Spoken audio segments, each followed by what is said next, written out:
a stranger in the black sedan. Won't you hop inside my car? On the expressway to your heart. Doc 103.9, Lake Area's #1 station. Chipper on your auto show morning. We've got Louie Herron in studio with us each and every week at the same time. We're talking about negative equity today, Louie. Yeah, you mentioned on the break about 90%. That was a pretty good point you brought up. Yeah, that's virtually everybody. Yeah. And tell you, we talked many times about gap insurance.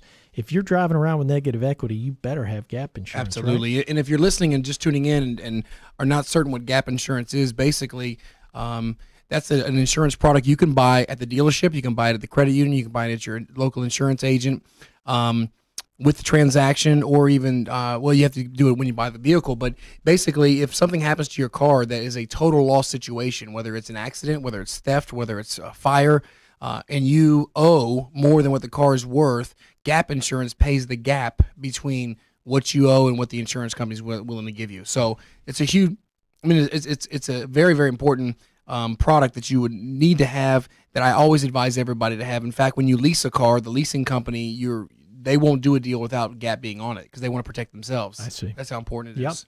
So we're talking about negative equity. Okay, so what I said before the break is I said, listen, we're going to show you exactly how to determine if you have negative equity and how much. So here's the advice. Here is the little nugget. And I'm going to tell you why it's extremely important besides the obvious. The first thing is you want to call your lender and find out how much you owe. Establish what you owe, and I would call for a 30-day payoff. Get a 30-day payoff. Once you get the 30-day payoff, you want to go to there's many sites, but I'm going to direct you to Kelley Blue Book because I think that's probably the closest that you're going to get to what a dealer will pay. But you're going to have to look under trade value, and you're going to have to look at average. You can't look at excellent. You can't look at poor. You can't look at extra clean. You want to look at trade-in average. You want to put your vehicle, your stipulations of all your equipment.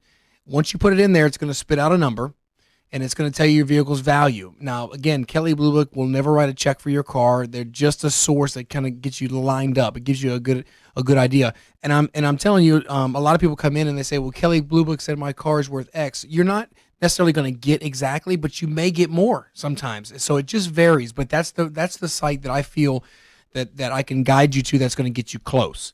So when you determine that you owe $20,000 on your car, and you determine that Kelley Blue Book says that your car is worth $16,000, and now you know that you have $4,000 of negative equity, that is the critical number that you need to be aware of, because most people, Chip, when they get out of their old car, get into a new car, what do they want their payments to be?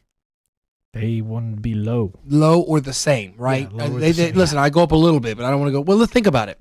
Yeah. If you've got $4,000 of negative equity, the dealer's got to make some profit. You got to add back sales tax on top of that. Your payment is just a function of what you finance.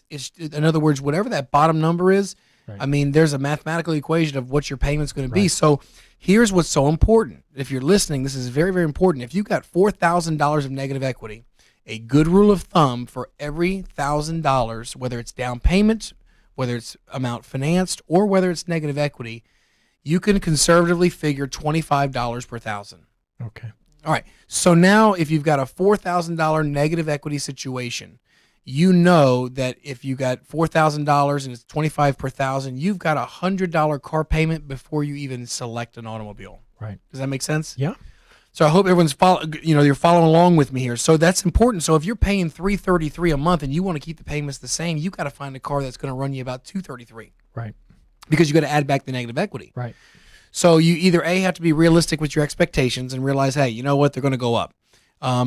B, obviously you want to research and get the best deal possible, get all the incentives and rebates. Now, one of the things that people don't realize that's so nice for consumers is, being that the number is so high with negative equity, the manufacturer's not stupid. They want to move inventory. The only way they move inventory is these big fat rebates, these big fat incentives. They do that because they realize there has to be enough margin for the dealers to take the deals and work with the consumers. Again, I'll tell you till I'm blue in the face, and you've heard me say before, there's anywhere from 4 to 6% markup in an automobile. So if you do the math on 4 to 6%, and let's just take 6%, and a high line, it could be as much as 8 to 10%, okay, like a Lexus or a Mercedes, all right? But let's just say 6%, and you got, a $30,000 car, I mean, you see the kind of markup that you're dealing with. So if somebody's upside down $4,000 and there's only $2,400 worth of profit margin, right?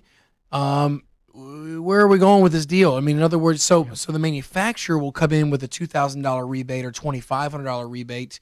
Well, now we've got $2,500 plus the $2,500 potential markup. Now we've got $5,000 to work with. Now we can eat up some of that. You can put some cash down, and that's how deals are made. I see. Does that make sense? Mm-hmm. Without those incentives, it's going to be very, very difficult unless all consumers put cash down, which is the reason why 90% of people have negative equity, because either A, they don't want to put the money down, or B, they don't have the money to put down. Louie, if you're a $4,000 gap, like you were describing, as time goes on and you make more payments, that gap is going down. It's gonna lessen. Now, good point. As a rule of thumb, again, and I'm giving you just a standard rule of thumb here, you got to understand, if you buy an automobile, it's a $20,000 sticker. Your car is going to be worth half in 3 years. Okay, so you got a $10,000 car in 3 years. Once that 3-year period is up, it takes the biggest depreciation hit in the first 3 years. After the third, you get into the fourth, you get into the fifth, you get into that 4-year range. Now you're starting to lessen the negative equity. But the problem is most people finance for 5 years. Sometimes they go 6.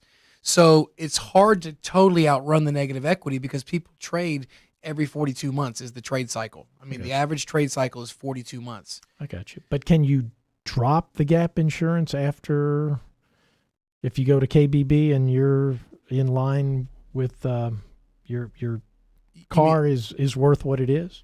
Well, no. Once you've paid it, you've paid it. I mean, you can cancel it, but it's not like a refundable. You pay it all at one time. You don't pay it by month. That's correct. I see. That's exactly right. You pay it with your financing. Okay. All right. So we come back. We've talked about what negative equity is. We talked about how important it is. We talked about how many people have negative equity. So since so many folks have negative equity, and we just explained to you how you can determine how much you have, when we come back, I want to share with you how can you avoid negative equity on your next purchase. That's going to be the key thing. How can we go into this next deal with limiting this negative equity and possibly even avoid it? We're going to save you money. Keep it right here. It's Chip and Louie. It's the Auto Show every week at this time. We've got your forecast coming up. More of your favorites next. This is Doc 103.9. Inside my car. On the expressway to your heart.